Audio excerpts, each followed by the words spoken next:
नमस्कार विद्यार्थी मित्रांनो, यापूर्वीच्या 2 व्हिडिओजमध्ये मी मशीन लर्निंग बेसिक आणि इम्पॉर्टन्स ऑफ डाटा त्याचबरोबर डाटा कलेक्शन कसं करायचं याची माहिती तुम्हाला दिली होती. आजचा जो व्हिडिओ आहे तो आहे तिसरी स्टेप, ज्याच्यामध्ये तुम्ही जो डाटा कलेक्ट केलेला आहे त्या डाटाला स्प्लिटिंग करायचं.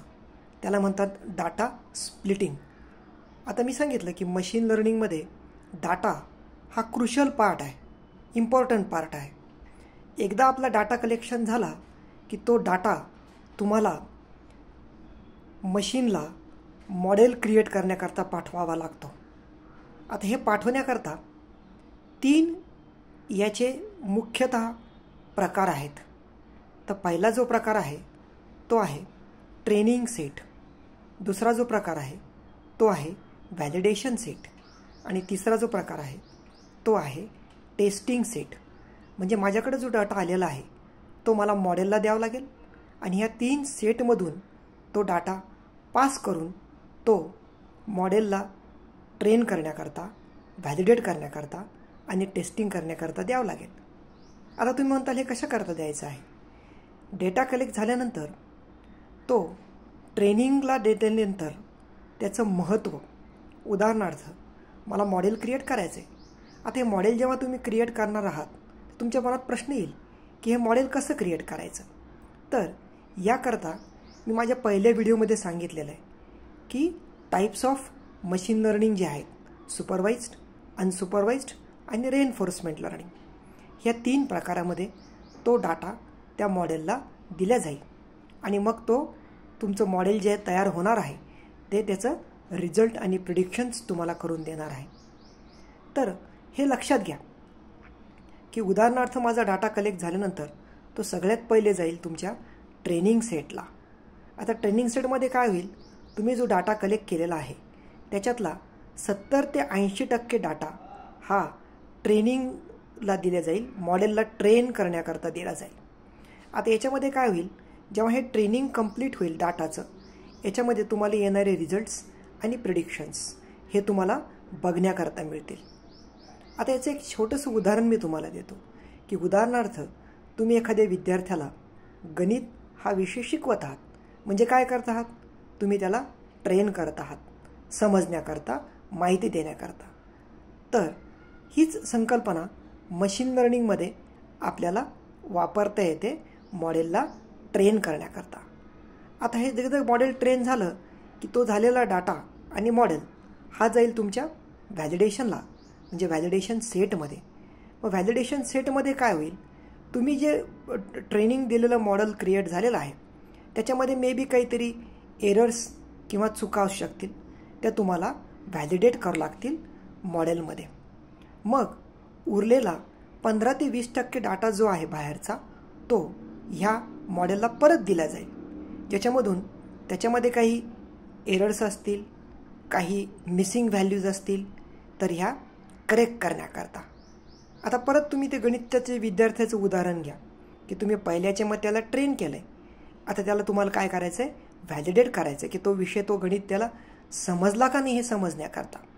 मग तुम्ही काय करणार की त्याला काही अधिकच्या असाइनमेंट्स ह्या विद्यार्थ्याला देणार त्या संकल्पना मॅथमॅटिक्सच्या समजण्याकरता आणि परत चेक करणार, व्हॅलिडेट करणार की ती संकल्पना त्याला कळली का नाही. तर हीच संकल्पना मॉडेलमध्ये देखील डाटाच्या माध्यमातून दिल्या जाते. आणि हे दोन्ही झाल्यानंतर, ट्रेनिंग आणि व्हॅलिडेशन झाल्यानंतर तो डाटा पास होईल टेस्टिंग सेटला. म्हणजे आता ॲक्च्युली मला काय करायचं आहे, टेस्टिंग करायचं आहे. मग टेस्टिंग करते वेळेस मी काय करेल की एखादा सॅम्पल डेटा हा परत मी त्या मॉडेलला देईल, जेणेकरून माझं येणारं उत्तर हे मॉडेल बरोबर देतं का नाही हे मला काय करावं लागेल, चेक करावं लागेल. म्हणजे मी काय करतो आहे, टेस्ट करतो आहे वेगवेगळ्या प्रकारचा डाटा देऊन की मॉडेल माझं उत्तर बरोबर देतं आहे, अचूक देतं आहे किंवा चुकीचं देतं आहे, हे करण्याकरता. म्हणजे काय झालं, तुमचं टेस्टिंग पर्पज झालं. आता परत तुमच्या गणिताच्या विद्यार्थ्याचं उदाहरण घ्या. तुम्ही त्याला ट्रेन केलं, तुम्ही त्याला व्हॅलिडेट केलं. आता तुम्हाला काय करायचं आहे, टेस्ट करायचं आहे की त्याचं उत्तर किंवा तो गणित विषय प्रॉपर शिकला आहे का नाही. मग तुम्ही काय करणार, त्याकरता परीक्षेच्या माध्यमातून किंवा मल्टिपल चॉईस क्वेश्चन्स तुम्ही त्या विद्यार्थ्याला देणार आणि त्याचं इव्हॅल्युएशन करणार. त्या इव्हॅल्युएशनमध्ये तुमच्या लक्षात येईल की हा प्रॉपरली विद्यार्थी शिकला का नाही. म्हणजेच मॉडेलमध्ये देखील असंच चालतं आहे. तुम्ही त्याला टेस्टिंगचा डेटा देणार आणि मग तो चेक करणार की उत्तर त्याचं बरोबर देतोय का नाही. आता या 3 स्टेजमधून जाते वेळेस जेव्हा व्हॅलिडेशन्स आणि तुमचं ट्रेनिंग होणार आहे, तर या माध्यमातून मशीन लर्निंगमध्ये काही कन्सेप्ट दिल्या आहेत. जसं मी सांगितलं, डेटा स्केलिंग करणे, हायपर ट्युनिंग करणे, मिसिंग व्हॅल्यू चेक करणे आणि तो प्रॉपरली डेटा काय तो त्या मॉडेलला दिला गेला पाहिजे. तरच तुमचे काय प्रिडिक्शन्स किंवा उत्तर हे अचूक येईल. बरोबर आहे.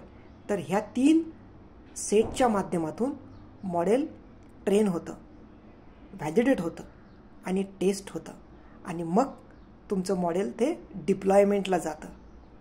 तर हे 3 सेट ऑफ ॲक्शन्स तुम्हाला मशीन लर्निंगमध्ये करावे लागतील. तर मला वाटतं हे संकल्पना तुमच्या बहुतेक लक्षात आली असेल. आल्यानंतर जर तुम्हाला ही संकल्पना आवडली तर नक्कीच तुम्ही माझ्या चॅनलला लाईक्स करा. याच्यावर काही तुमच्या प्रतिक्रिया असतील, कमेंट्स असतील त्या द्या आणि याला सबस्क्राईब करा माझ्या चॅनलला. जेणेकरून या माध्यमातून मी तुम्हाला काय करेल, वेगवेगळ्या उदाहरणातून छोट्या छोट्या एक्सपेरिमेंट्समधून प्रॅक्टिकल्समधून ह्या सगळ्या गोष्टी इलॉबरेट तुम्हाला मी करणार आहे.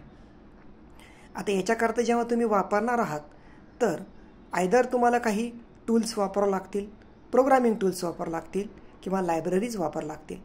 तर आज पायथॉन ही लँग्वेज खूप पॉप्युलर आहे, कारण याच्यामध्ये ह्या सगळ्या गोष्टी अतिशय सहज आणि सुलभरित्या करता येतात.